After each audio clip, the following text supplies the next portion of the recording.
হঠাৎ করে সকাল 6:30টার সময় আমার চোখ খোলে, আর তখন আমি মোটামুটি দেখলাম যে চট্টগ্রাম পৌঁছে গেছি। আর এই পাহাড়ের রাস্তাগুলো দেখে আমার এত ভালো লাগছিল, কারণ পাহাড় আমার অনেক অনেক বেশি পছন্দ। পাহাড়ের রাস্তা যেহেতু সব জায়গায় সমান না, তাই জন্য একটা জায়গায় এসে বাস থামিয়ে দিয়েছে, সেখান থেকে আর বাস যেতে পারছে না, আর ওইখান থেকে আমাদেরকে অটো ধরে যেতে হয়। পাহাড়ি রাস্তা, পাহাড়ি পরিবেশ এত যে সুন্দর। আর এইখানকার ওয়েদারের কথা কি বলবো, ঠান্ডা অনেক পড়েছে, আমি বললাম তো আগেই তোমাদের ব্লগে।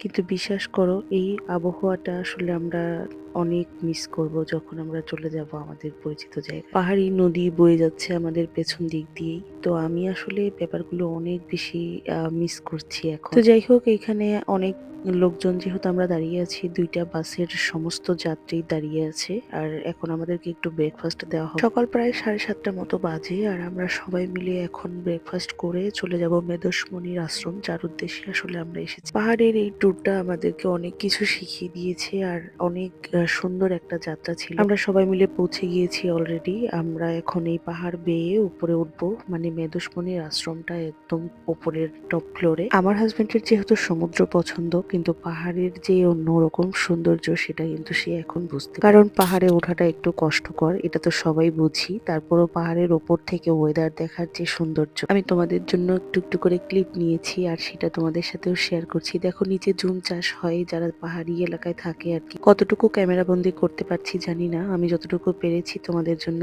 নেওয়ার ট্রাই করেছি আর কি। অবশেষে অনেক কাঠ দৌড় পেরিয়ে আমরা চলে আসলাম মেদোসমণির আশ্রমে। আর এইখানে যেহেতু সকালবেলা, এখনো কিন্তু মন্দিরের গেট খোলা হয়নি।